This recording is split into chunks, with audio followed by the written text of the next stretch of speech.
Hello, everyone, and welcome back. Today we are looking at the G I Joe Patriot. So, G I Joe Patriot was first released in the United States back in 1992 and unfortunately was discontinued in 1993. This is an armored missile launcher transport. So, essentially, it's to put it kind of oddly enough, like a rocket propelled or rocket assisted mortar. So that's kind of how I have it written out in our stats when we get there. It's an interesting take. It's another one of those. It's a toy that can shoot, so it kind of gains a little extra popularity in that regard, which is fine. There's there's nothing really to be upset with. It's hey, it's all fun for us when we're kids and we enjoy having some of this stuff so we can have our imagination just run wild. All right, so as we can see on the box cover that's supplied here by yojo.com, the mortar cannon shoots missiles, and there is a little rack there for the missiles that it's shooting. I didn't put an ammo limit onto the transport. I just figured they're going to fit whatever you're going to fit on there and just have fun with it. But as we can see, we have. I'm going to mess this up. I think we have what order in the driver's seat. I don't know exactly. I'm thinking he might be manning the guns as well. Looks like Roadblocks is in the back here, a green shirt in the front. Um, you just take it for what it is. So on both sides, we do have like a little platform for two extra characters to sit. I don't know who's all shooting all this stuff. Of course, with G.I. Joe, it's a lot of just silliness and imaginative play. Great for us as kids, but as we look at it as adults, it's like, okay, this is quite a bit to operate all at one time. How are we doing this? Especially from a game sense, but just having fun with it. Um, we could even say, and I didn't put any of this in here, and if you want to throw it in this regard, uh, that when we get to some of this stuff, it might be controlled somewhat by um, automation or something like that. Uh, just kind of going from there. I do think that is a chair in the back here, so I think I put in there at least one extra gunner, if not two, just keeping it at that sense. And then there's our rocket assisted mortar launcher right here. There's our rocket sitting right behind the driver's seat. And of course, we have these are to me these are lighter cannons, but there's three of them, and they're all going to be fire linked together.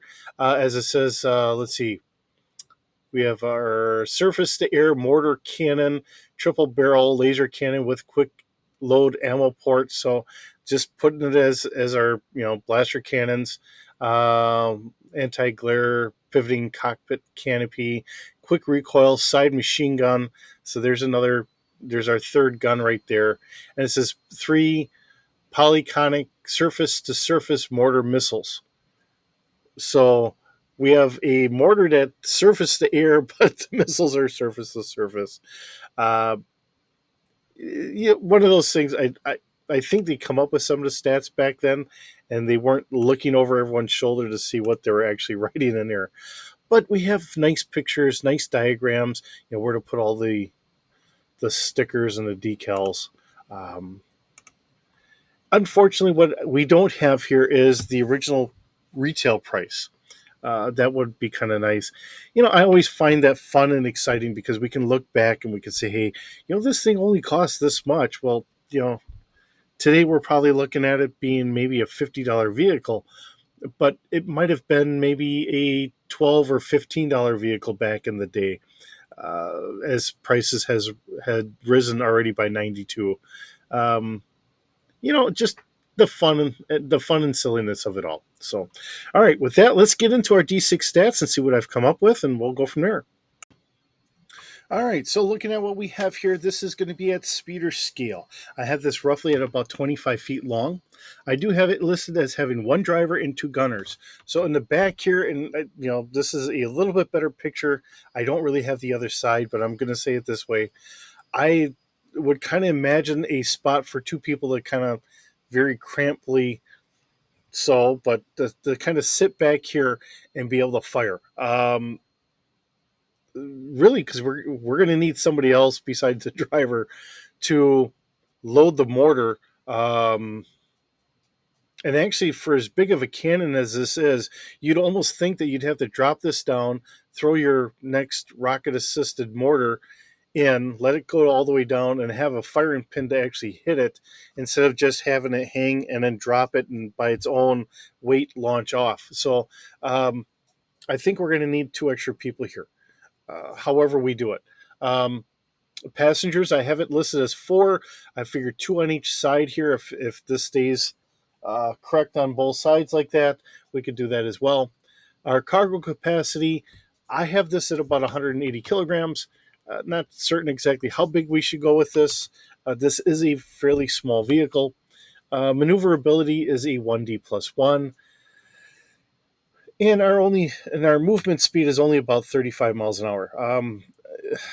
It's a lot of machine, a lot of weight to kind of haul around for such a small machine. I don't think we're going to be winning any races at this, but still, for a really what this is going to be more of a backline vehicle with the mortar. And I believe I upped the range here on the mortar to really coincide with that. So, um, that being what it is. We have a body strength of 3D. There again, because of it's already a heavy machine, it's trying to do a lot of extra things. I don't think it's going to be as heavily armored as what we might see in other vehicles, mainly because it is going to be more of a rear line machine. It's not really meant to be out in front.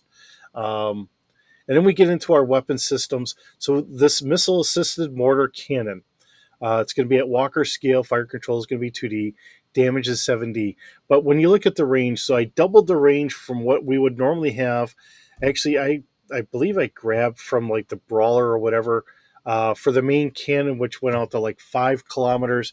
So now I have the range being short range up to 1,600 meters, medium range out to 4 kilometers, and long range being out to 10 kilometers.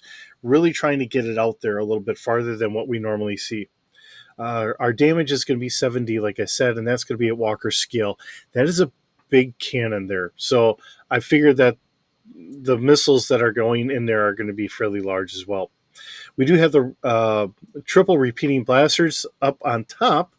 Fire arc. Well, front turret, or I'll just put it on as a turret.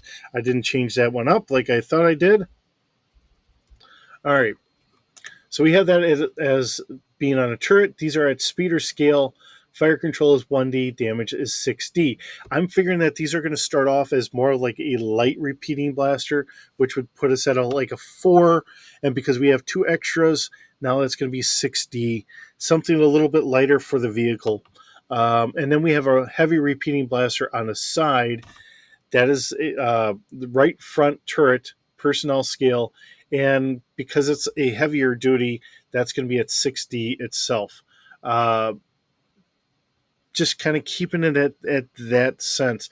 I know they're doing about the same, but I think, and if you want to argue with me on this one, that's perfectly fine. We could always bump the triple repeating blasters because I will admit they look like they're about the same size.